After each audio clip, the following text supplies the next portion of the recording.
एक बार आप लोग को हम बतला रहे थे कोई मेंडल वाला, उसमें हम बतलाए थे थोड़ा सा प्रोबेबिलिटी के बारे में। ठीक है, तो इसमें आपको पढ़ना है रूल्स ऑफ प्रोबेबिलिटी। इंटरमीडिएट में भी आप लोग अगर नीट उट देते होइएगा एग्जामिनेशन, तो वहाँ भी देखते हुए कि sometimes questions are asked on the simple probability rules. कभी कभी देता है कि इस पॉपुलेशन में ये जीन इतना है, ये जीन इतना है, 5 करोड़ जन हुआ तो कितना परसेंट, मतलब 1/16 या जो भी करके कि ये कितना होगा, that depends on the probability.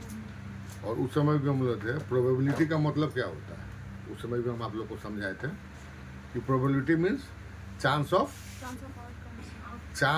Outcome. नहीं, रुको, क्लास करो। चांस जो होता है, probability represents the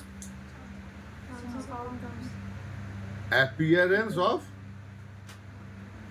outcome in two mutually separated event। अगर दो म्यूचुअली सेपरेटेड इवेंट है तो उसमें किसी एक को अपीयर होने का कितना चांस है। उस समय हम बतलाए थे कि नंबर ऑफ इवेंट्स, जैसे मान लीजिए कि आप number of outcomes in one trial. तो मान लीजिए कि एक अगर सिक्का है, कॉइन, तो एक आप ट्रायल कर रहे हैं, मतलब एक बार आप सिक्के को उछाल रहे हैं, तो आउटकम उसके कितने हो रहे हैं? दो हो रहे हैं, एक हेड और एक tail. That means the chance of appearance in one trial, because both are mutually independent. दोनों क्या है? इंडिपेंडेंट है, क्योंकि अगर हेड आएगा तो टेल नहीं आएगा और टेल आएगा तो हेड नहीं आएगा। ठीक है, तो इसको अगर आप कर रहे हैं तो दो में एक, टोटल इवेंट कितना हो गया? दो, और दो में एक, दैट मीन्स इन 100% में 50%। और and probability is always represented in the term of 1। Probability क्या होगा? Is always represented in the term of 1। एक के टर्म में वो हमेशा रिप्रेजेंट होगा। That means probability 1 means the 100%। Probability 1 represent the 100%। ये हम शुरू से ही बतलाते आ रहे हैं, इसलिए आप 0.05 जब लेके जाते हैं तो क्या हो जाता है? वो 5% कॉन्फिडेंस इंटरवल, 5% क्रिटिकल लेवल। वो क्या हो जाता है? 5% critical level, that is the 0.05। अगर 5% क्रिटिकल लेवल लिखिए या 0.05 पी वैल्यू लिखिए, दोनों एक ही चीज़ है। आप ऐसे लिखिए या वैसे लिखिए, बात एक ही है। अब यहाँ पे आप 50% लिखिए या 0.5 पी लिखिए, पी मतलब प्रोबेबिलिटी। तो here some rules are present. यहाँ पे क्या है?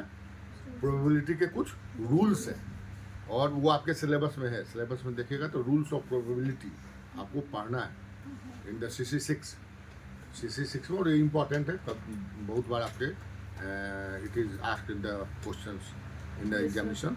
और it is also important for the analytical reply of the questions asked in sometimes in the your NET and CSIR examination, or even in your NEET examination also. वहाँ भी ये question आता है। तो now we are coming on the we are coming to understand the rules of probability। probability के क्या क्या rules हैं? Here, suppose here some peoples are present in background। आपके पास कुछ बैकग्राउंड्स में आदमी बना हुआ है ना? प्रोबेबिलिटी में सबका कुछ का ड्रेस अलग है, कुछ का डिजाइन अलग है, सबका अपना अपना है।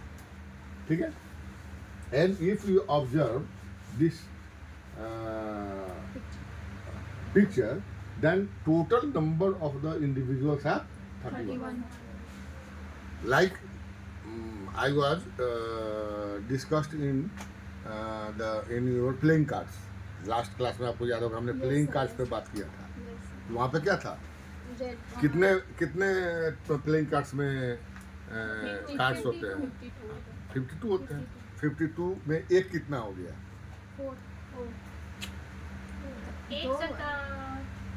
मान लीजिए काला पाना आप बोल रहे थे, काला पाना कितना होगा? 13 होगा, हाँ 13 होगा, सही बात है। 13 then 13 into 4 that is the 52, ठीक है। और नाउ वहाँ पे अब आपको बोलेंगे इक्के कितने हैं, तब 4 हैं, बट एक कलर कितने हैं, 13 है।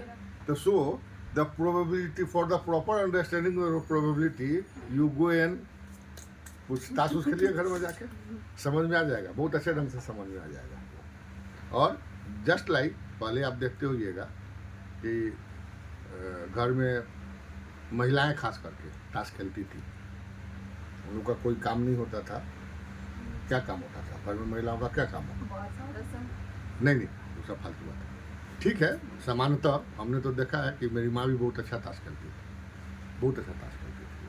तो वो क्या था कि दैट इज ए मनोरंजन, और वो ऐसा मनोरंजन नहीं था, वो आपका दिमाग का मनोरंजन था।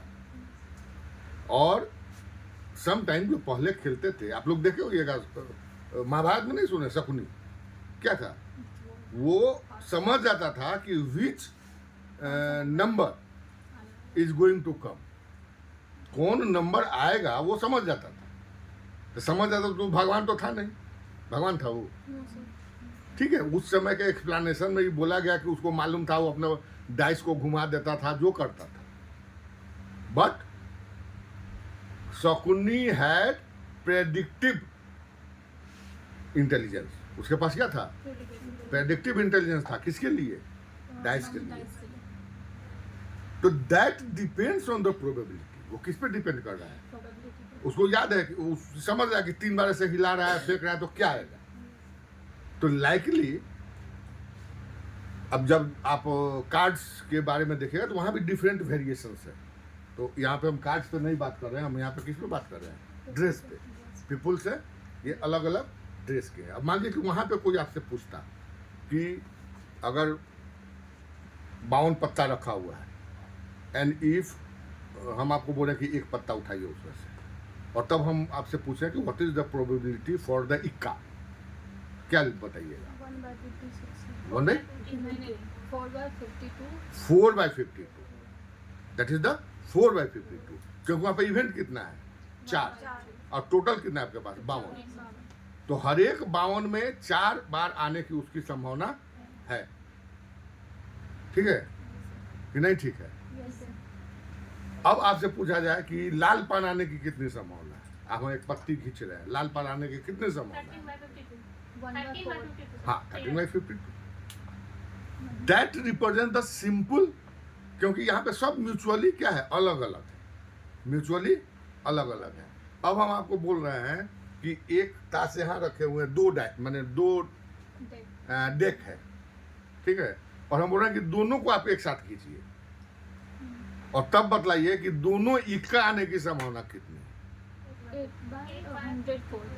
नहीं, यहाँ पे लफड़ा है, because for this explanation it is necessary to you know the rules of probability. या अगर बोला जाए कि हम 2 खींच रहे हैं, उसमें एक इक्का आने की कितनी संभावना है, तो एक में इंक्लूसिव इवेंट हो रहा है, एक में एक्सक्लूसिव इवेंट हो रहा है। तो देन हम ये सब इसलिए बोल रहे हैं कि अब थोड़ा सा आगे आप जब चलिएगा तो ये सारी बातें आएंगी। तो here the conditions are changed and then the some rules of probability are derived for the answer and for the determination of the probability, ठीक है।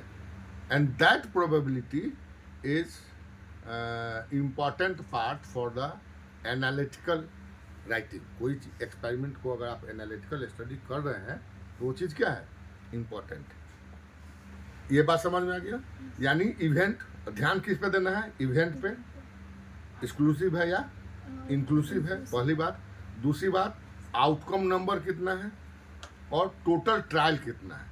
जैसे यहाँ पे एक ताश का डेक है, तो डेक में कितने हो गए, 52 आउटकम, 52, वहाँ पे ट्रायल कितने हो रहा है, 52, क्योंकि बार बार आप खींच सकते हैं। लेकिन अगर आउटकम्स है तो 4। तो ये सब दिमाग में रखना है कि क्या होगा। मान लीजिए डाइस है, तो डाइस में कितने आउटकम है, 6, वहाँ पे क्या है 6 उसके एक मैंने 6 में से कोई एक आ सकता है। अब हम आपसे पूछ रहे हैं उसी तरह से कि एक आने का, एक बार हम फेंक रहे हैं तो एक आने का कितना चांस? 1/6। अब 2 डाइस है, दोनों को हम फेंक रहे हैं, दोनों में एक आने की कितनी संभावना है? ठीक है, इसके कुछ रूल्स होंगे ना, क्योंकि यहाँ पर क्या है कि दोनों क्या है, इंडिपेंडेंट है, दोनों अपने आप में इंडिपेंडेंट है, दोनों एक दूसरे से मिल नहीं रहा है। ठीक है, तो यानी कहने का मतलब कि इवेंट कितना कैसा हो रहा है, 2 नेचर का हो रहा है, म्यूचुअली एक्सक्लूसिव और म्यूचुअली इंक्लूसिव। या तो वो म्यूचुअली इंक्लूसिव है या वो म्यूचुअली एक्सक्लूसिव है इवेंट, और आउटकम जो है दैट इज ऑलवेज इंडिपेंडेंट। वो क्या होना चाहिए? इंडिपेंडेंट होना चाहिए।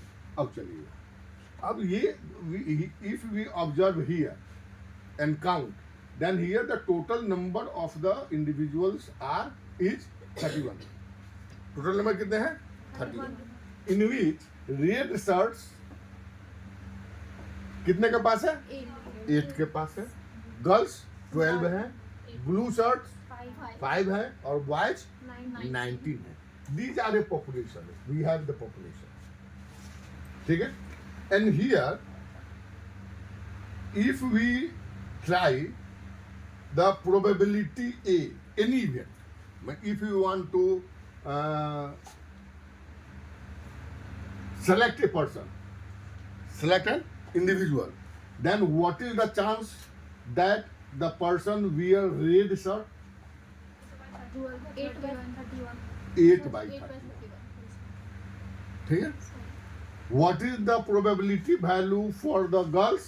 12/31. So here the probability of event, suppose the probability of event is represented by A, then the probability of X, that is the outcome of the A, is nx divided by n.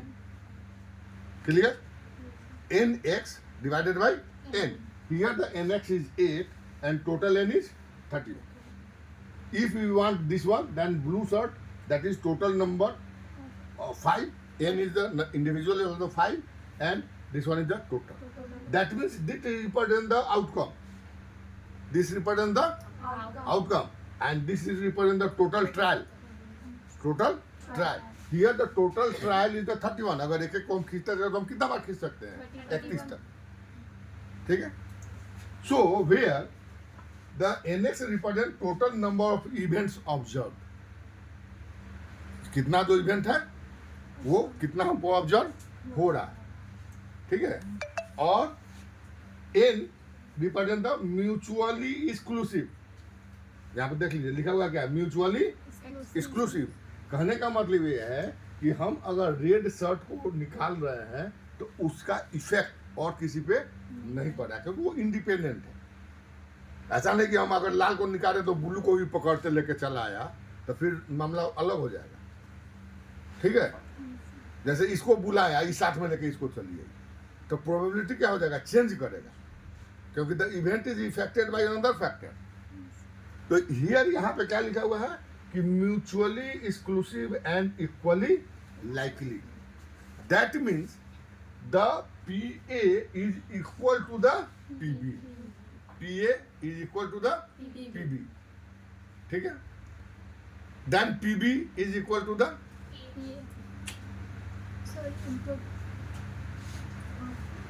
PA is equal to the PB.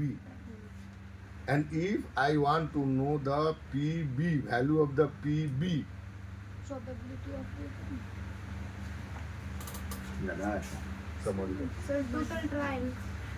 अरे PA plus PB equal to 1. अभी तो बोले that is the 100%.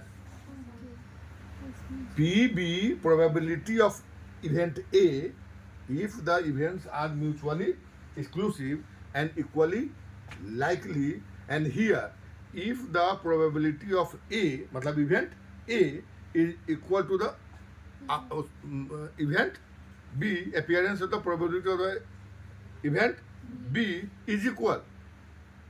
ठीक है? And both are equal to the 1, बोले ना कि 100%, दो ही इवेंट है तो दोनों को मिला देंगे तो 100% इवेंट होगा कि नहीं होगा? होगा। Then what is the value of P, माने प्रोबेबिलिटी ऑफ पी क्या होगा?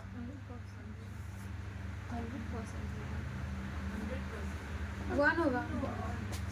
जा रहा है सब सर बड़ा हो गया ना 50%।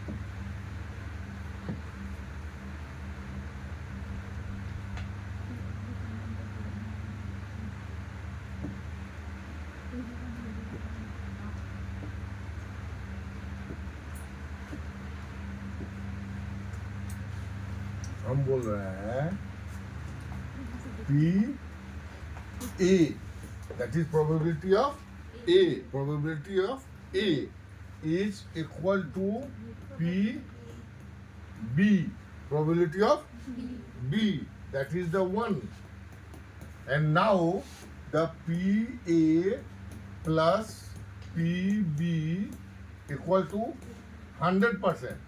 And if you convert it into the P value, that is in the probability value, that is PA plus PB. Because the PA represented, what is the value?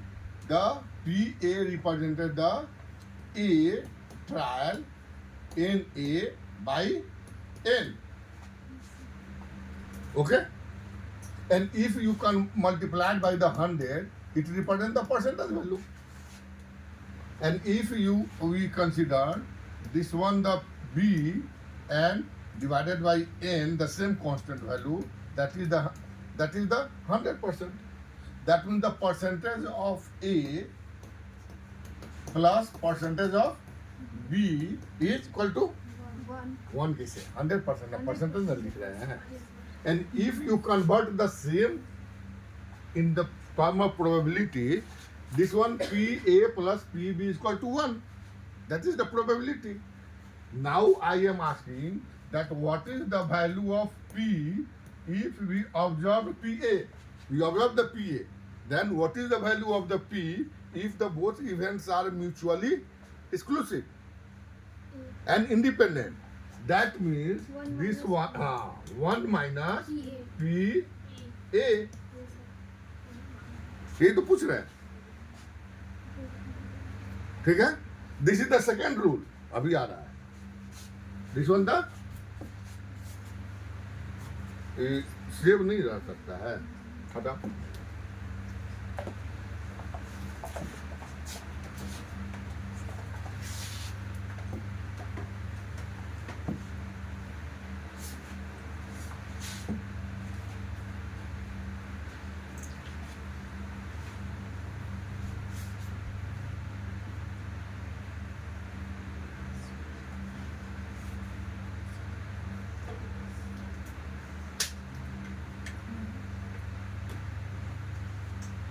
तो अच्छा चीज तुम लोग का आदमी मिल गया.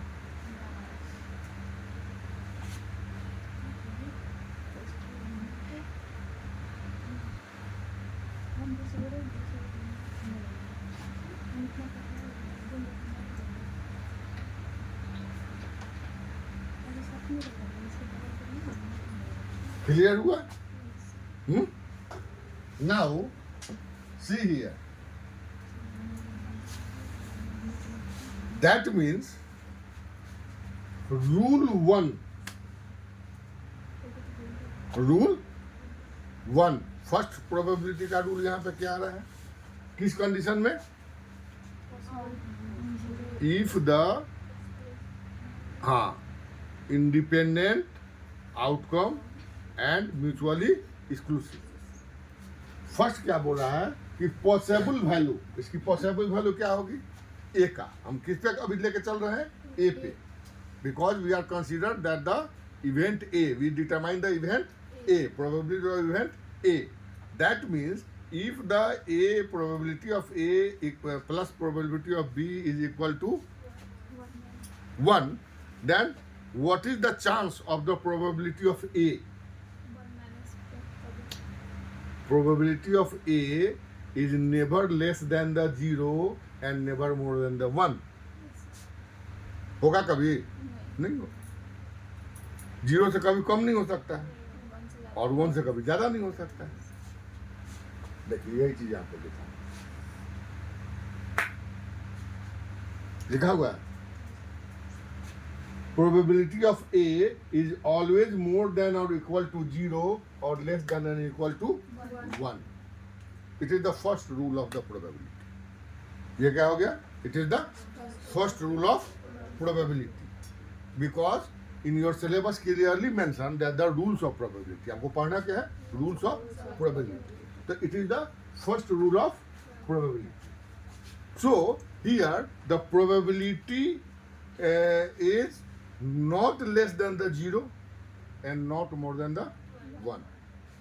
Then if the probability of 1 is observed for any event, it is the sure event. It is referred as sure event. क्योंकि अगर एक है इसका मतलब 100% वो probability को represent कर रहा है. That means it represents the sure event. And if the value is 0, then it is impossible event. लिखा. If the probability of A is 1, it is sure event. And if the probability of A is 0, it is impossible event. Clear? बात समझ में आ गया?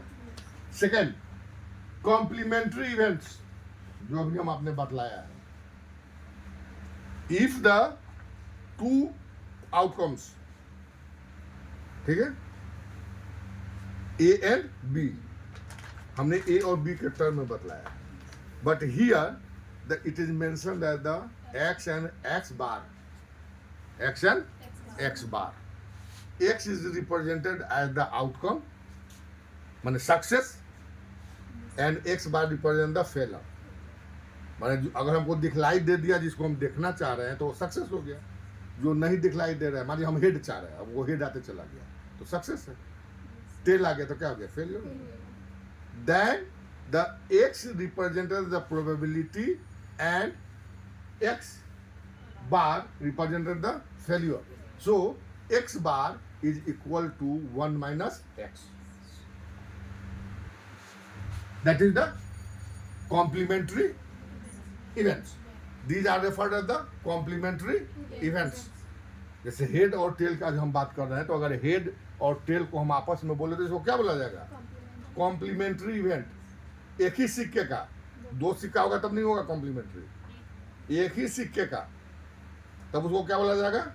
Complementary events. जैसे अब one thing, अभी हमने आपको बोला कि इफ हमने बोला कि आप एक इक्का निकालिए, टास्क के क्या बोल रहे हैं उसको? हैं? हाँ, डेक्स से. कितना प्रोबेबिलिटी आया? 4. 4/52. इसका कॉम्प्लीमेंट्री इवेंट क्या हो जाएगा?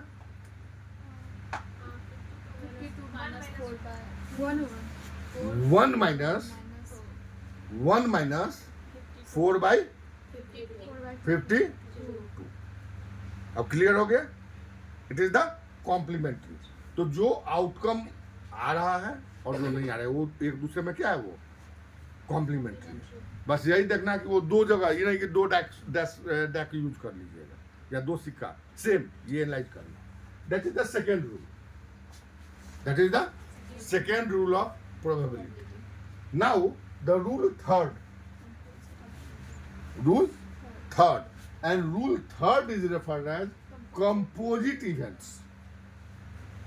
Complementary समझ गए, possible value समझ गए, composite events.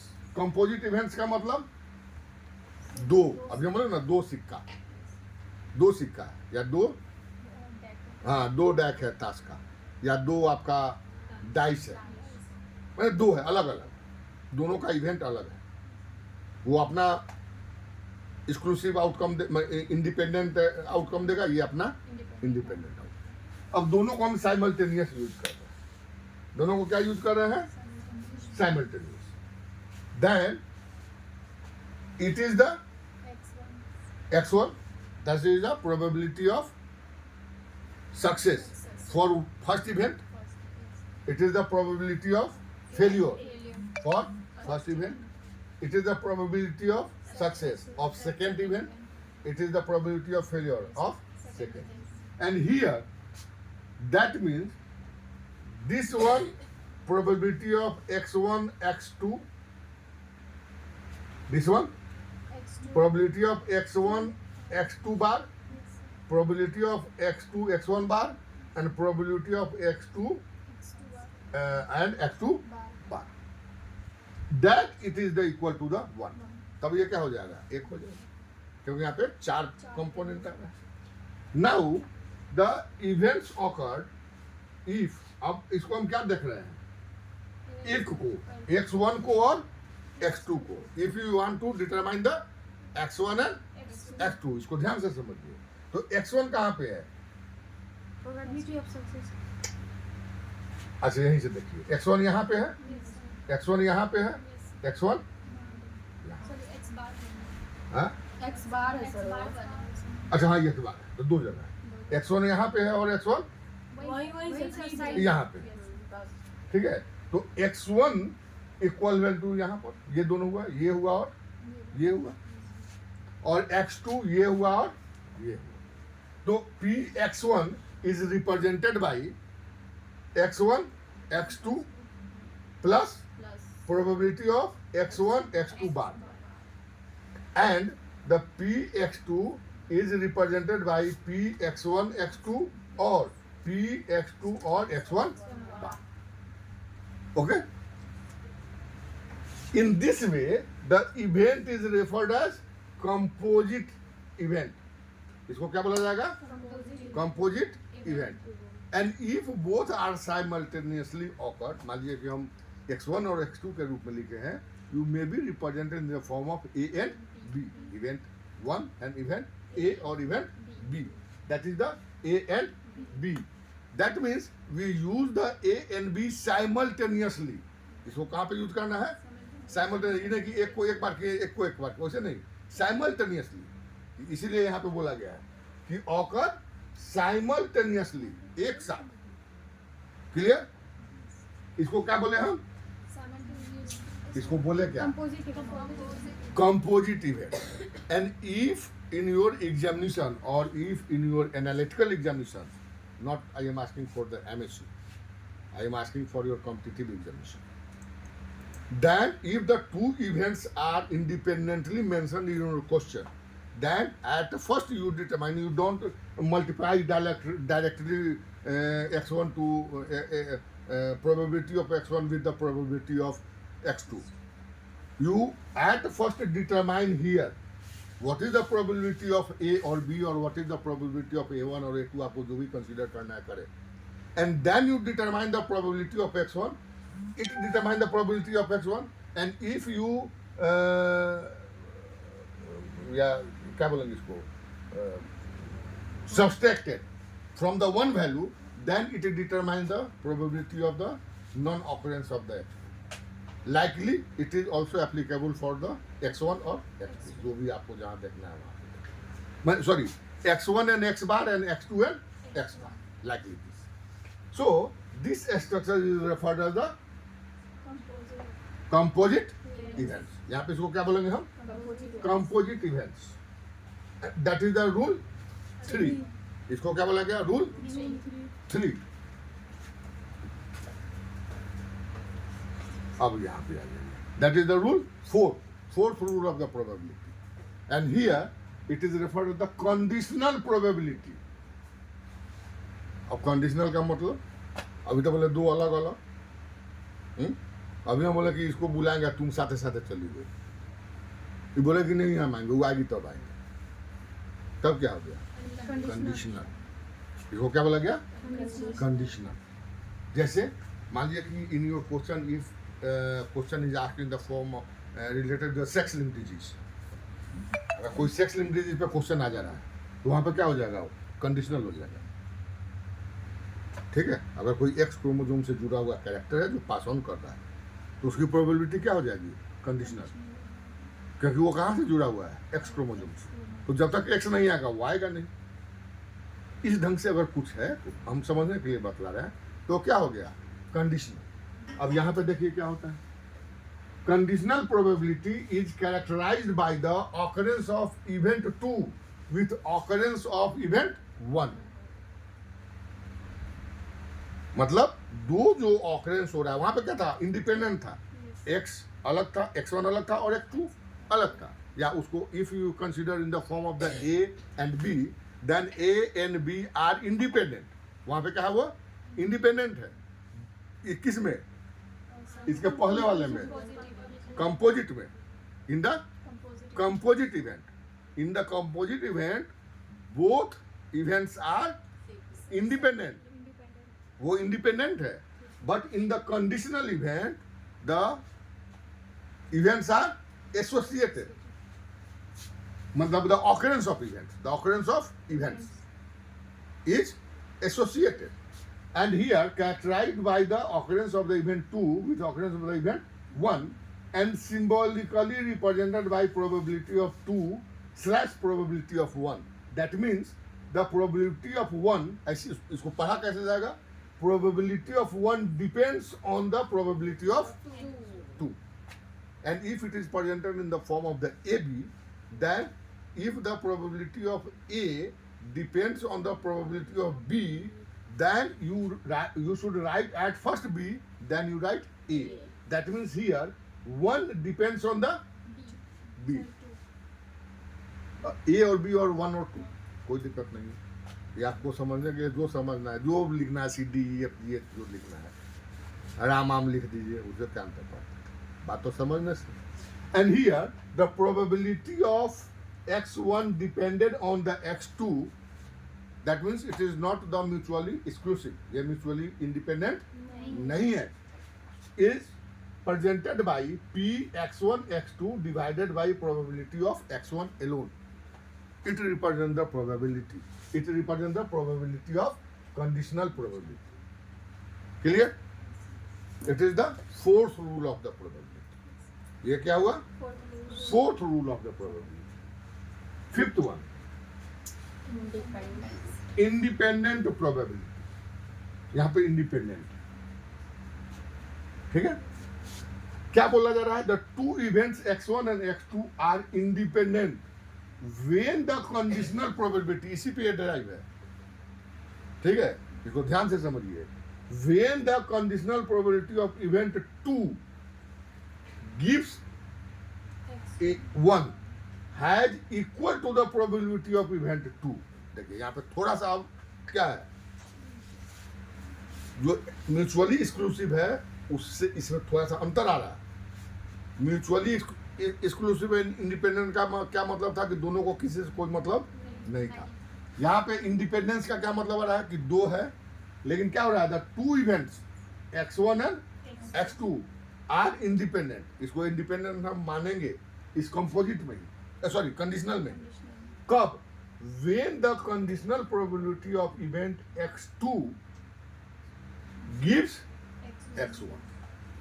अगर x2 किसको दे रहा है, x1 को, हैज, अब यहाँ पे क्या है, ये चीज यही हुआ x2 भाई, ये इसी पार्ट को ही बोल रहा है, लेकिन यहाँ पर अब देखिए has equal to the probability of event x2, माने वो प्रोबेबिलिटी सेम हो जो किसका हो, x2 का प्रोबेबिलिटी हो। x यहाँ पे क्या बोल रहा है, फिर इसको समझिए आप, सब मुंह बना मतलब कर सर ये हुआ कि जो x2 का है वही x1 का आना चाहिए। नहीं वो कैसे हुआ, x2 डिपेंड्स ऑन, यहाँ पे क्या बोल रहा है कि x1, देखिए यहाँ पर ध्यान से, x1 depends on the x2, that means the x1 is appear when the x2 is present। x1 किस पे डिपेंड कर रहा है, x2 पे, x2 पे। इट इज द कंपोजिट, ये क्या है, कंपोजिट है, यही चीज है, यही यहाँ पे है, कंपोजिट है। But this one is equal to, यहाँ पे बराबर करिए, equal to, and you write Px2 independently. And what is the Px2? Px2 is represented by here. देखिए इसको लिखे कॉपी पे, क्लियर हो जाएगा।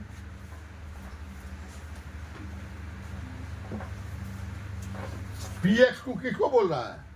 देखिए यहाँ पे Px2 बोल रहा है Px1 x2 plus Px2 x bar. That means the value, this value is equal to the probability of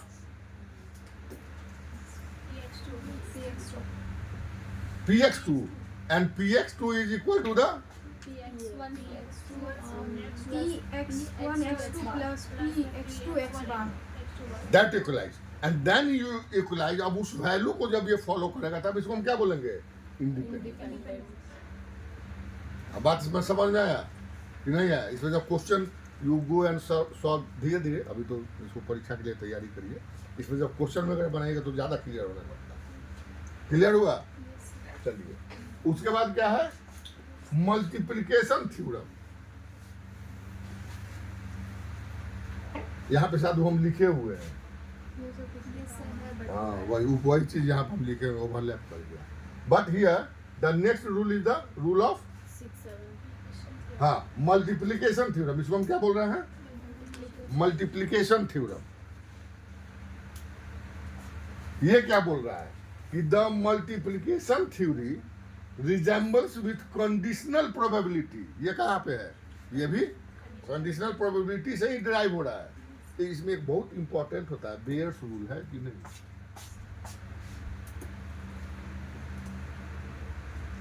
नहीं, बेयर्स रूल नहीं, कोई बात हटाइए, नहीं। बेयर्स थ्योरी बहुत इंपॉर्टेंट थ्योरी है, रिसर्च फॉर बहुत। मल्टीप्लिकेशन थ्योरम क्या बोल रहा है कि the multiplication theory resembles with the conditional probability. ये भी कैसा है? कंडीशनल। अब कहाँ पे आ रहा है? बट आ गया। जैसे यहाँ पे बट लिख दिया था, यहाँ पे बट में क्या था? When the composite probability is equal to the probability of x2। तो वो उसको हम क्या बोल रहे थे? इंडिपेंडेंस, मतलब दोनों इंडिपेंडेंट। यहाँ पे क्या हो रहा है मल्टीप्लिकेशन में कि the multiplication theory resembles with conditional probability. ये इसी तरह का है, ठीक है। और इस चीज को पूरे को समझने के लिए इसको एकदम दिमाग में बैठा के रखिए, इस चीज को, ठीक है। इस वाले को, इसको बैठा के रखिएगा, सब समझ में आ जाएगा। जैसे भी बनाना हो ए बी कर दीजिए, ए करिएगा तो ए बार कर दीजिएगा, बी बार कर दीजिएगा, बात एक ही है। But multiplication theory is applied without considering the independency of the event A and B. यहाँ पे क्या होगा? इंडिपेंडेंसी कंसीडर नहीं होगा, मतलब ये वाला पार्ट कंसीडर नहीं होगा। तब क्या होगा?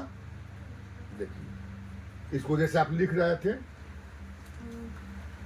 x1 डिपेंड्स ऑन x2, वैसा नहीं लिखा हुआ है। यहाँ पे क्या लिखा हुआ है? Px1 x2, Px1 x2, that is the multiplication of probability. यहाँ पे क्या हो गया? Multiplication of probability, that is represented bye Px bar, x1 multiplied by Px2, माने x1 depends on the x2। That means अब ये किसके बराबर था? x2 के बराबर। ये किसके बराबर था? x2 के बराबर। यहाँ पे बतलाया गया। दैट मीन्स इसको आप रिप्लेस कर दीजिए Px2 से, तो Px1 into Px2। Suppose in one event the appeared 1/4, in another event it appears the 1/4। होता है ना, आपके नीट टूट में बहुत पूछता है। अब दोनों को एक साथ अगर हम क्रॉस कर दें तो कितना मिलेगा? 1/4/1/4। अरे मेंडल में मिला है, एक मोनोहाइब्रिड में 1/4, एक मोनोहाइब्रिड में 1/4, 4 चौका 16, 1/16 मिला, दोनों साइमल्टेनियस। तो मुंह क्या के लिए बनाया है? वही बात तो बोल रहे हैं। पढ़िएगा तब ना समझ में आएगा। वही ना बात बोल रहा है। रेशियो में भी 3:1 3:1 मल्टीप्लाई कर दीजिए 9331 आ गया। That is the multiplication theory, that is the multiplication theory. क्यों? क्योंकि दोनों इंडिपेंडेंट है। दोनों क्या है? इंडिपेंडेंट, माने म्यूचुअली एक्सक्लूसिव। इंडिपेंडेंट मत बोलिए उसको, इंडिपेंडेंट से कंफ्यूजन होगा। Mutually exclusive, that is the mutually exclusive, वो म्यूचुअली एक्सक्लूसिव है।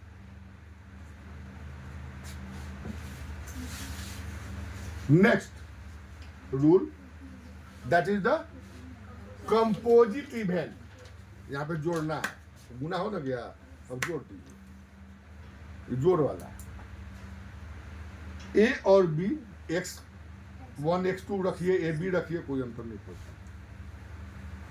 ए ऑकर्स बट नॉट बी, यहाँ पे क्या है? ए होगा लेकिन बी नहीं होगा, या बी होगा, ए नहीं होगा। अगर ऐसा दो इंडिपेंडेंट मतलब म्यूचुअली एक्सक्लूसिव इवेंट हो रहा, ठीक है।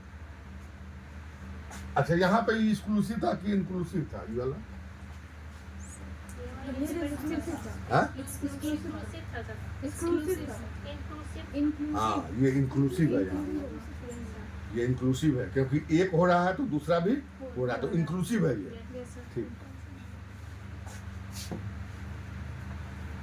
अब यहाँ पे क्या है कि एक्सक्लूसिव है, म्यूचुअली एक्सक्लूसिव इवेंट्स है। अब ए हो रहा है तो बी नहीं हो रहा, बी हो रहा है तो ए नहीं हो रहा। अगर ऐसा कंडीशन है तो इसके प्रोबेबिलिटी को हम बोलेंगे ए और बी, यहाँ पे या बोलेंगे।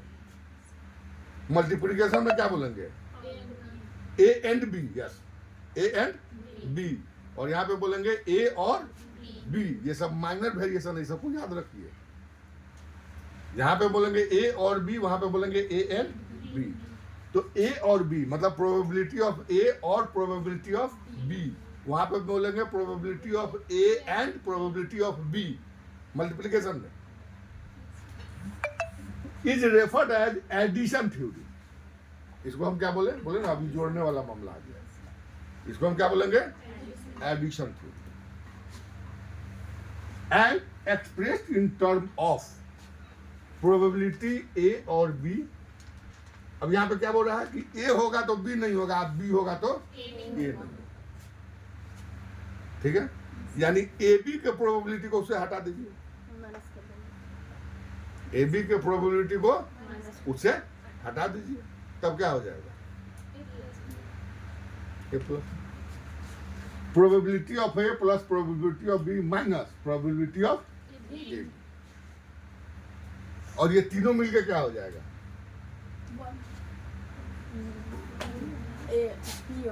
रुको, जीरो। यहाँ पर ये देखो जीरो कैसे होगा, ये देखो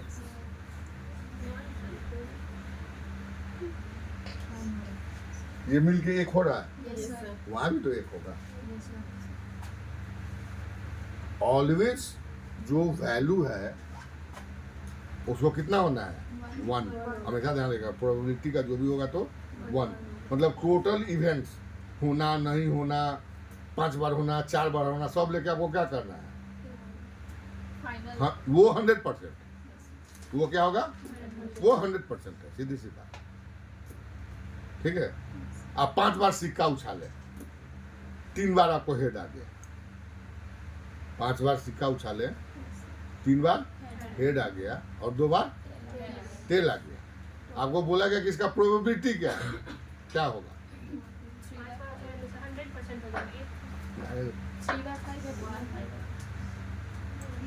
कितना बार हेड आया था? 3:5, 3 डिवाइडेड बाई 5, तो 100 कैसे? 1 कैसे? जोड़ने के लिए क्यों जोड़ने के लिए? हम प्रोबेबिलिटी मांग रहे हैं।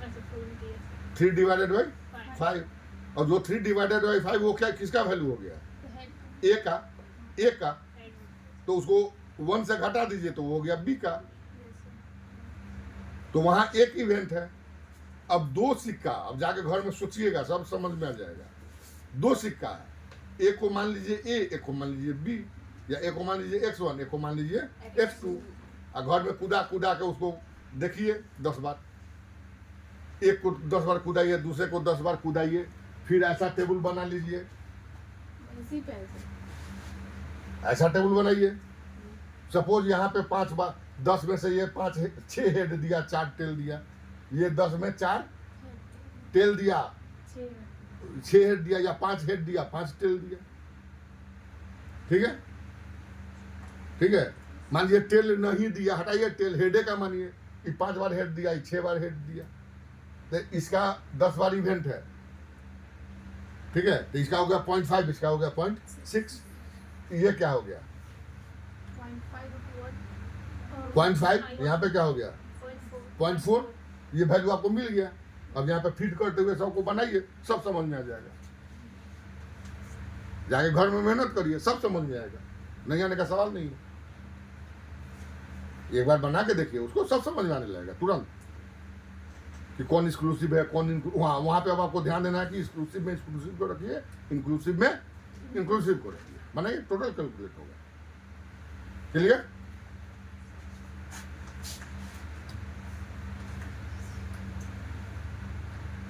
तो these are the probability, rules of probability. इससे ज्यादा रूल्स तो नहीं है। एक इसका बेस रूल है जो कि थोड़ा कॉम्प्लेक्स है, वो यूज होता है एपिडेमियोलॉजिकल स्टडी में, बहुत ज़्यादा यूज होता है, लेकिन उसको आपकी आवश्यकता नहीं है। सिलेबस में केवल हमको लगता है कि रूल्स ऑफ प्रोबेबिलिटी दिया है और कुछ दिया भी नहीं। अब दूसरा इसका जो है प्रोबेबिलिटी डिस्ट्रीब्यूशन। प्रोबेबिलिटी आप समझ गए, प्रोबेबिलिटी का मतलब क्या हुआ कि chance of appearance, probability of chance of appearance in chance of appearance in one, या दूसरे ढंग से बोलिए chance of appearance in percentage value, तब उसको कन्वर्ट करिए प्रोबेबिलिटी में, लेकिन 1 में ही बोलना चाहिए, क्योंकि 1 इज द प्रोबेबिलिटी वैल्यू। 1 जो है वो क्या है, प्रोबेबिलिटी वैल्यू। अब किसी भी इवेंट का आप प्रोबेबिलिटी निकालिए, और प्रोबेबिलिटी निकाल के जब उसका आप ग्राफ बनाते हैं तो उसको हम बोलते हैं प्रोबेबिलिटी डिस्ट्रीब्यूशन कर्व या प्रोबेबिलिटी डिस्ट्रीब्यूशन ग्राफ। इसको सबसे पहले बर्नौली बोला, और इसलिए इसको बर्नौली ट्रायल बोला जाता है। जो ट्रायल हम बोल रहे हैं ना, केवल ट्रायल यूज कर रहे हैं, इसको बोला क्या जाता है, Bernoulli trial. It commonly used except in the rare events. थोड़ा सा समझा दे रहे हैं, in the rare events. If you use the rare events then we use the Poisson distribution. अब आपको सिलेबस में पॉइजन डिस्ट्रीब्यूशन है कि नहीं हम नहीं जानते हैं। पॉइजन जो जहर का स्पेलिंग होता है वही है स्पेलिंग, तो वो अभी छोड़ दीजिए, अभी वो that is for the rare events. अगर कोई ऐसा चीज है जो रेयरली किस कहीं पे अपीयर हो रहा है तो उसको हम पॉइजन डिस्ट्रीब्यूशन से स्टडी करते हैं। But it is the normal distribution. And if आप दिमाग में लाइए, मेंडल को ही दिमाग में लाइए, अगर if the probability is 1/2 like coin, तो एक कॉइन लीजिएगा तो 1/2, दूसरा लीजिएगा तो 1/4, 3 लीजिएगा तो 1/6 like. Then the graph is symmetrical, एकदम नॉर्मल की तरह हुआ है, ठीक है। But if the that means if the value of p is 0.5, if the value of p is 0.5, then you use the more and more trials, it represents the normal, मतलब symmetrical graph। ये कैसा represent कर देगा, symmetrical graph। but if the p value is more than 0.5, p value is more than 0.5 मतलब 0.5 से ज्यादा, then it represents the negative skew graph। तो वो ऐसे ग्राफ आ जाएगा। and if the p value is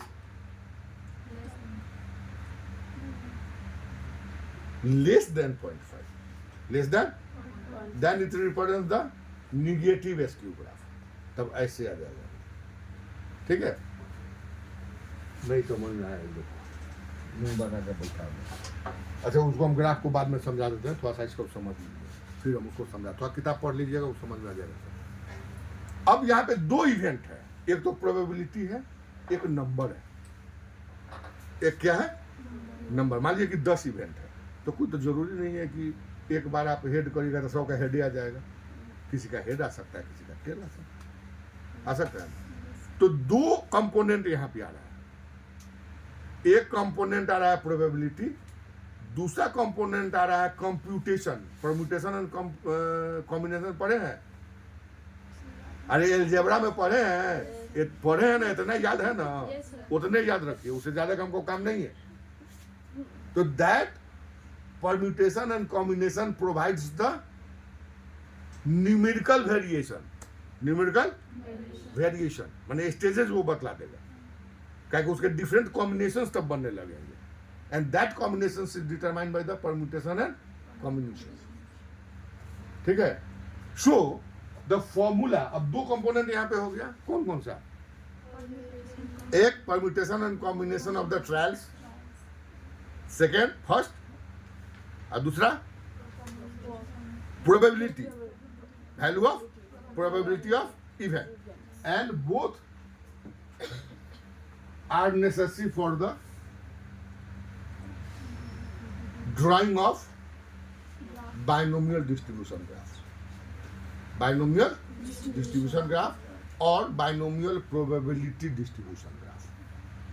इसको आप binomial graph बोलिए या binomial probability distribution graph बोलिए। नॉर्मल ग्राफ भी पढ़ना था, लेकिन नॉर्मल आप लोग को पढ़ना है, लेकिन नॉर्मल हम कुछ समझा चुके हैं, उसका मेथड है, आप कैलकुलेट कर सकते हैं, उसको भी छोड़ना। तो here the probability of combination, और that is the permutation and combination, that is represented by NCR। ये अलजेब्रा का फॉर्मूला है, नहीं याद होगा तो याद करो। NCR where N represents success. Success मतलब इवेंट।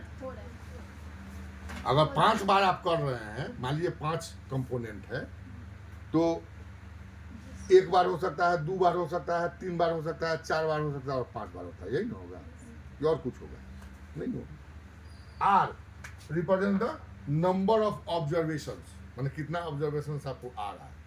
तो संभावना दोनों बार है कि 5 में 5 आ जाए, 5 में 4 आ जाए, 5 में 3 आ जाए, 5 में 2 आ जाए, 5 में 1 आ जाए, 5 में 1 भी नहीं है। ठीक है। तो that is related NCR। It is the formula. ये फॉर्मूला है, अलजेब्रा का फॉर्मूला है, आप किसी किताब में मिल जाएगा। That is n factorial. It is represented studied as the n factorial. Factorial का मतलब आप समझते हैं? Do you understand what is factorial?